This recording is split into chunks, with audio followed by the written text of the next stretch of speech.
Welcome again. We're looking at another Ford exterior color book. Well, I say Ford, but this is clearly a Mercury one for 1984. If you're not familiar with these, they are just a trifold piece of paper, cardstock, whatever you want to call it. C3 piece. The center part of the back, there's just a disclaimer of a Ford badge, and that says Litho and USA. And then in the last fold, there is always a color combo chart here. So when you look at the chart, you can see what colors were available with, which colors in pairs were available with other body colors for the car. Now you'll see the Lynx isn't in here. This is a 1984, and the Lynx it was available in 84, but it's not in this chart because the Lynx didn't have any two-tone bottoms for it, or any two-tones, I don't believe. Unlike the Marquis Grand Marquis, the Topaz, because I think the Topaz also had a GT model of some sort, and then the Capri, which is just a rebadged bubble-back Mustang. So that, of course, does have the sporty two-tones. But, yeah, we'll pop this open and get down to it. Now, you'll like this one. It was a weird misprint. It didn't have a single freaking color swatch put onto it at all. It's very disturbing. It's not that they were removed, or that they faded, or worn off, or disappeared, fall off, whatever. No, this never had it. That's what's funny here. So this is going to make for an interesting video. But tell you what, I'll fold that up. I'll set that to the side. I do have another one. And this one has most of its colors. Oh, all right, perfect. This one has all of its colors. One of my paint books is missing a color. It's like a dark maroon for an LTD or something, but nothing too important. I have most of the other years, so. You see in the bottom here, this is where Ford and Mercury always keeps their expensive colors. These are they'll always say like metallic or glamour colors, something like that. It just makes them sound fancy, because they are fancy. They all have a lot of metallic flake in them that you have to pay a lot more money for. But we'll go back up to the top here and we'll run through these. Now I'm mostly only interested in the Lynx and LN7 stuff, but I'll show you every color, but that's all I'll talk about. Black was available on all cars. Like it says, it's just gloss black. My camera doesn't pick it off very well. All you can see is the orange peel, but it is just gloss black. That silver clear coat metallic that plays tricks with my camera.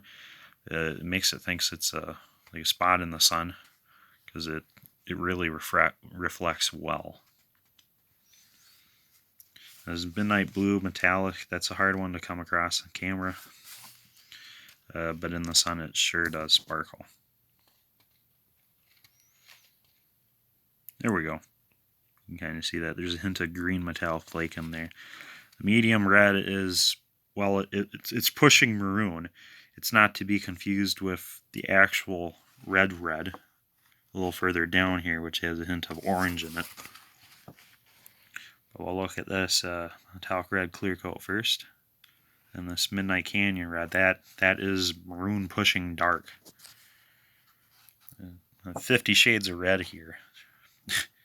And then they got Midnight Canyon red, which is the Midnight Canyon red but with metallic. So it's kind of halfway between these two, I suppose. Yeah, I'm going down Light Academy blue. That was for the Lynx. There's a lot floating around in that color. Dark Academy, pretty nice. Dark Walnut. You can see the flake dancing in some of these pretty good. Desert Tan, which is it's like caramel. Pushing brown. light wheat, they call it. And then wheat, that's a fancy way of saying tan and tan. Except they couldn't do that because after Oxford white here, it's just a sea of tan. It's a desert. Well, you can blame 1984 for that. That was the year when everything started coming out in tans and beiges and champagnes. Definitely not my bag, in case you didn't notice. Pastel French vanilla.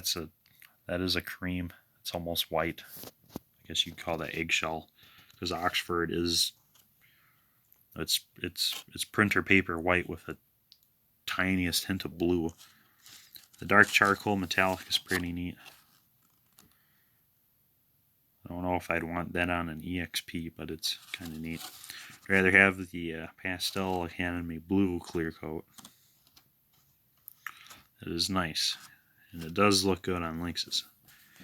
Now here's where we get to the spendy stuff. You can see this first one wasn't applied very well, and it's lacking some gloss coat, but there's some there.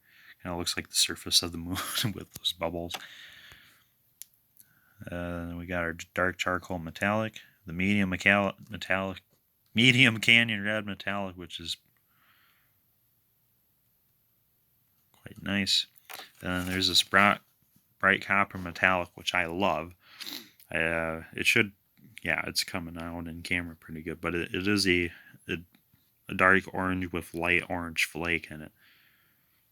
Just looks spectacular. Over here we have the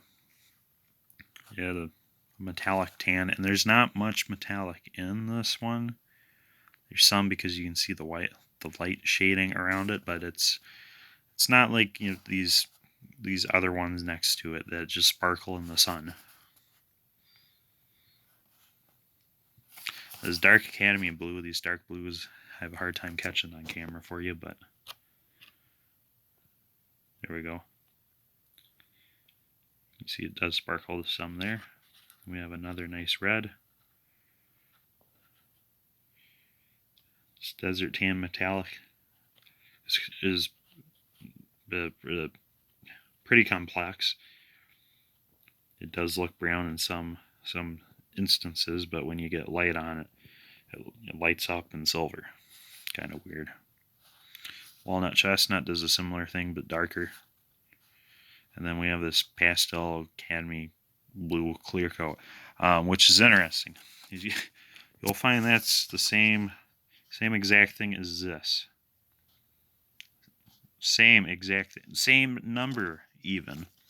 But if you have a Cougar, you have to pay more for it.